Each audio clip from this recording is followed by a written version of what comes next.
the problems a lot of college students face. It's called burnout. Yes. Burnout expresses the exhaustion of physical or emotional strength or motivation as a result of prolonged stress or frustration. That sounds like a lot. Yes. I don't know, I feel... Yeah, that sounds like a lot. It also is a major problem in our society, not just for college students, but according to SNHU, 30% of college students experience burnout. And it usually feels like a lack of interest, apathy, feels like depression to me sometimes. Like you just don't want to go to bed. Well, you don't want to get out of bed. Yeah, literally anything. Yeah, and you don't care about going to class and pessimism. Mm-hmm. And our society prides us on productivity, and that can also really affect burnout because, I painted for 6 hours. I don't feel like I was productive, but in itself, that was productive, in my opinion. Yes. And other expectations from family, being a first-year college student, or even just college being more difficult and you paying for it and not being a straight A student can put a lot of stress on being perfect and cause burnout. I actually experienced burnout my sophomore year of college. Tell us about it. I was starting my sophomore year of college and was super excited about it. I was taking the required 16 credits or so, where they want you to take 14 to 16 credits to graduate on time. And I was taking a bunch of upper division courses because my major had been redone, and my advisor wanted me to take the classes because there wouldn't be good substitutions later. Okay. Those classes were so hard. Yeah, upper division as a freshman, that happened to me, and it's so awful. Sophomore, sorry. Yeah. Still, yeah, it was really hard. Yeah. And I stopped showing up to one of my gen ed courses. Just literally wasn't showing up or doing any of the assignments that were online. And that professor tried to help and was trying to make a plan, but I kind of just stopped showing up to other classes too. Been there. So I finally decided to withdraw from that class because I was failing. That was the hardest decision of my life, I swear. Yeah, been there. Honest to God. But I was able, because I was in therapy at the time, my therapist was able to, the therapy was able to help me understand, I can ask my other professors for help to make sure I pass my other classes. Because those classes I couldn't take again. Yeah.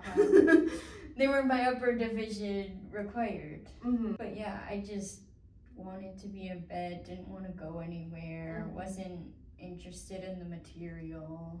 Right. And then there's the pressure of it, knowing you don't want to do it, but that you're kind of failing and on course to fail. Yeah, it, or creates anxiety that's almost disables you in a way. It's I can't do it. I don't want to do it. And the shame of the teacher knows you're failing. Yes, so then that's you don't huge. want to show up to class because you know and they know and you don't want them to call you out. Right, and you also it's just shameful.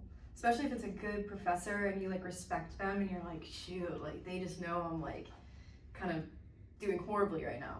Yeah. I've experienced a very similar situation. I had to withdraw from a bunch of classes one semester, and Kira and I are far from alone. A survey from Handshake found that more than 4 out of 5 college seniors reported experiencing burnout during their undergrad experience.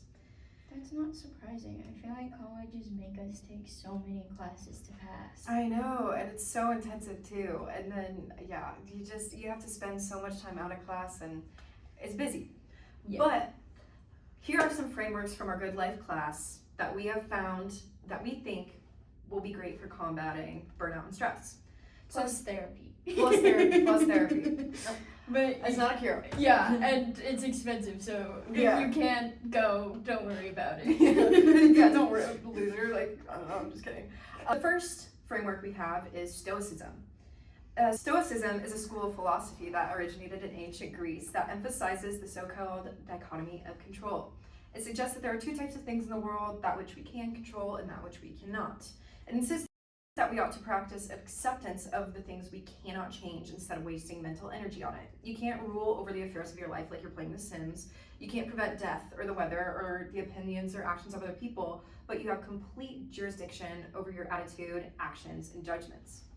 So actually, much of the framework for modern therapy for mental health is based on Stoic philosophy.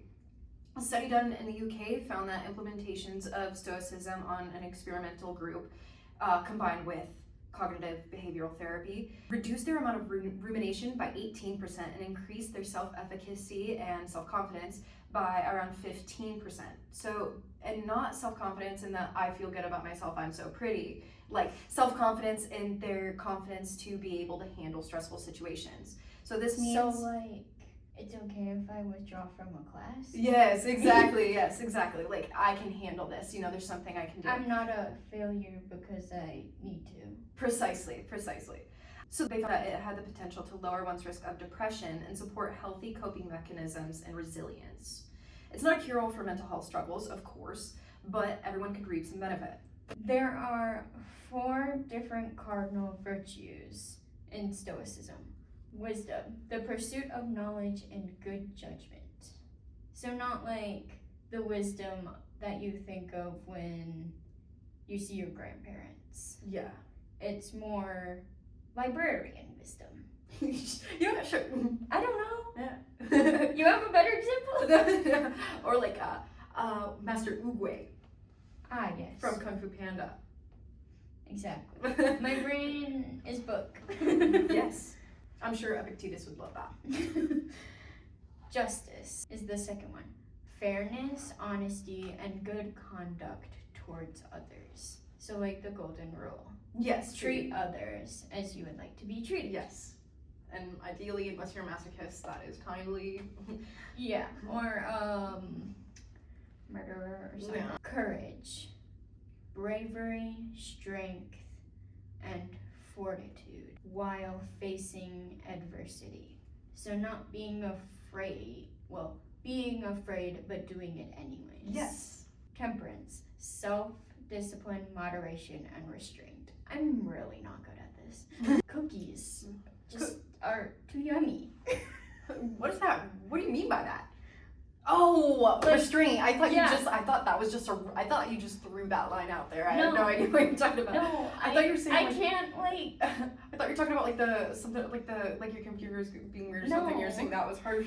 Like moderation and restraint are not my strong suits. No, me neither. Because like sugar, yummy. I know. That's always been my hardest things. Like I was like a huge weightlifter in high school and stuff, and I was a really great student, but oh my gosh, you put a cookie in front of me and I'm eating that thing. Period. I like food too much. Yeah, I don't make the rules. Yeah. But learning what you can and can't control can be really helpful. Like how I figured out, well, I can drop this class. And then I decided to talk to my other professors and have a meeting and discuss what assignments do I need to get done so then I actually can get a C in this class to pass it. Yeah. Because passing doesn't always mean passing well. It just sometimes means getting that C. It does. And that's just kind of the nature of college. Yeah, because it's not high school anymore. It's not that easy. Mm-hmm. And it's also, like, if you don't feel up to dropping a class, you can also fail it.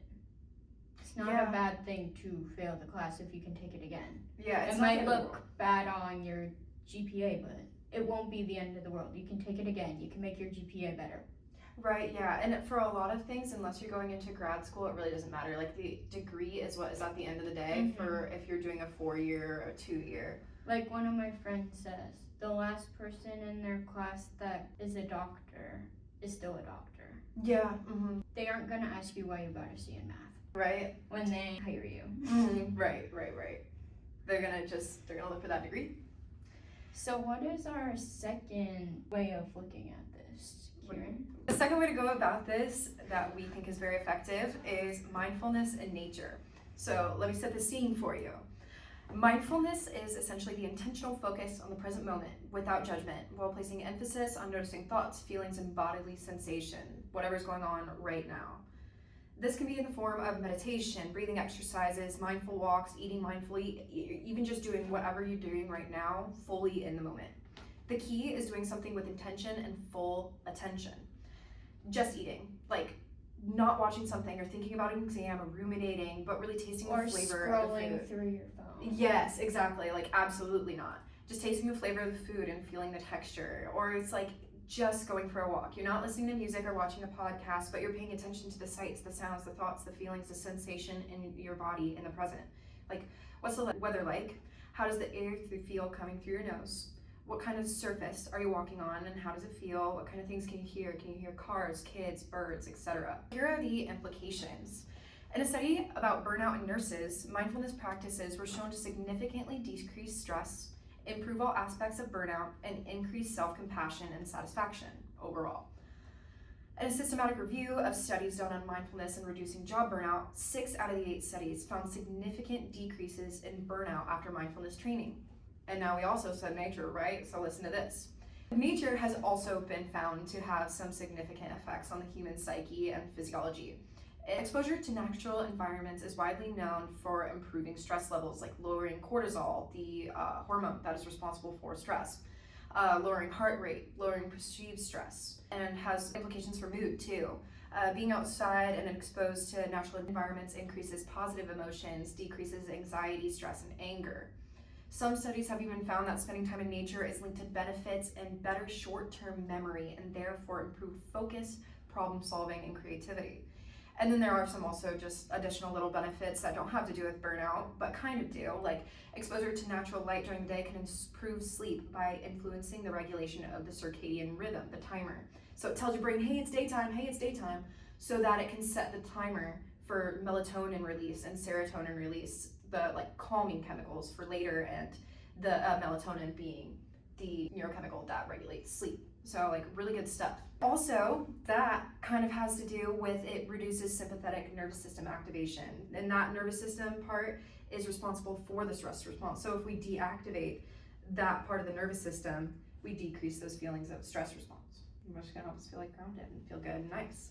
And then in a narrative review of using mindfulness and nature to cope with work-related stress, it was found that the combination of mindfulness with exposure to nature offers enhanced benefits that doing either activity alone cannot accomplish.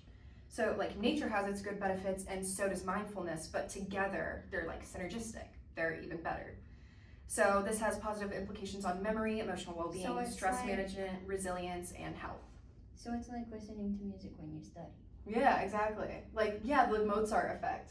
Yeah. Or whatever. Or yeah. like I've been told, if you chew gum while you're in a specific class and then you chew that gum during the exam, you'll remember things better. Yeah, or while you're studying and then also while the exam. Yeah. Totally. So just how more than one thing helps. Yes, exactly. And like, yeah, your brain is just an amazing beast. So here are some applications, some methods and activities to use in regards to mindfulness in nature. Here's some big picture activities that take a little more thought and setting aside some time, like finding a trail in your area and having a long mindful walk in nature. Journaling, because it's a huge outlet for emotions. It allows for awareness of thoughts and feelings. Gratitude journaling has huge implications for perceived well-being. And the Stoics would be happy with that. Exactly. Journaling is huge. Journaling is huge for the Stoics train of thought. Totally is. Because you can journal about like what you have control over. Yes.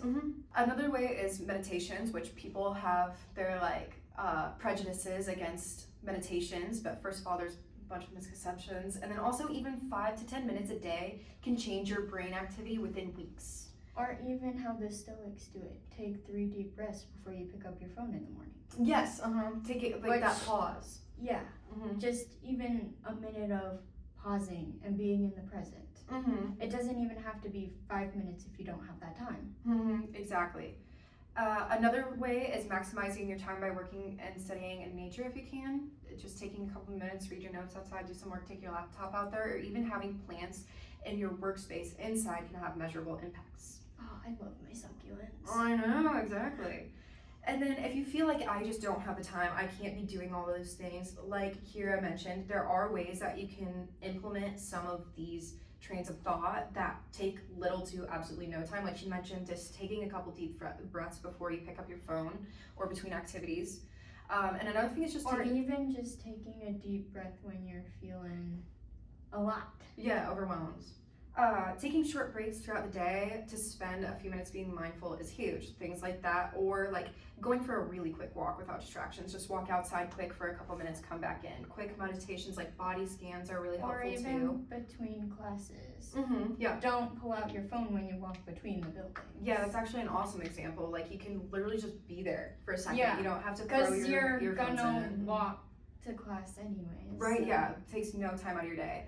Another one that takes literally no time out of your day is mindful eating, like we talked about earlier. It takes no extra time. Just don't take out your phone and start doom scrolling. Yeah, just be there, taste the food, hang out, and be in there with it. And also another added benefit of that is usually people who eat mindfully, or it helps with problems with overeating, which I don't know, that depends on the person. Not everybody struggles with that, but sometimes I literally just eat like more food than I need to and end up feeling like discomfort because like I don't know, I'm just going at it. You weren't paying attention and you ate too fast. Right, and yeah. then your body couldn't give you the signals quick enough. Right, exactly. Or there's like, I feel like a lot of people have experienced that situation where you're watching a movie or something and you finish like a huge bag of chips. You know, you're like, what the heck? And then like when me and my family shares a big bucket of popcorn at the movie theater and I'm like, yeah. How is it gone within 15 minutes? Right, it's like before the previews. So one thing we're going to leave you off with is a breathing exercise because those can be a huge part of mindfulness. All of these, more information about all of these things can be found in the description below. Yes, precisely. So let's get to the breathing exercise. Yes, like Kira was saying, these can be very quick. Yes, you can do like breathing exercises that are long, extensive meditations, but this one is called the physiological sigh. I found it from the Andrew Huberman podcast. Highly recommend. So the physiological sigh is as simple as a double inhale paired with a long, slow exhale, and it is currently the quickest way we know to calm down the brain, the body, the nervous system, etc. It can have an impact in as little as 1 to 3 repetitions. So this literally takes less than a minute to be able to execute. And so basically, as I said, it's a double inhale paired with a long, slow exhale. So it basically is like,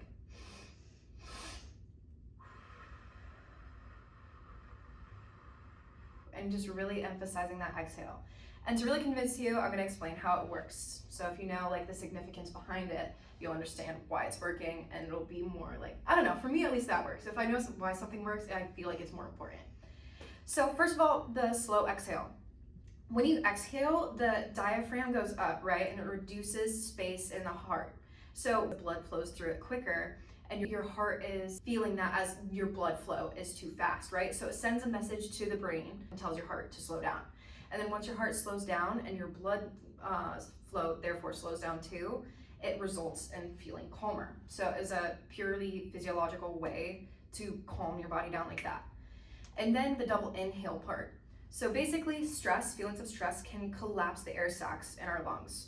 And that makes exhaling less effective at ridding CO2 from the bloodstream and causes feelings of agitation. The double inhale forces the sacs to open up again and makes your body more efficient at removing carbon dioxide from the body, and so you feel calmer. So with both of these together, you're getting like a double effect of calmness. And actually, I think it's pretty awesome. I've tried it quite a few times since I learned about it, and I like it. Well, I hope you guys found this helpful and will use some of these when you're feeling stressed or burnt out. Yeah, I think that's about all we got.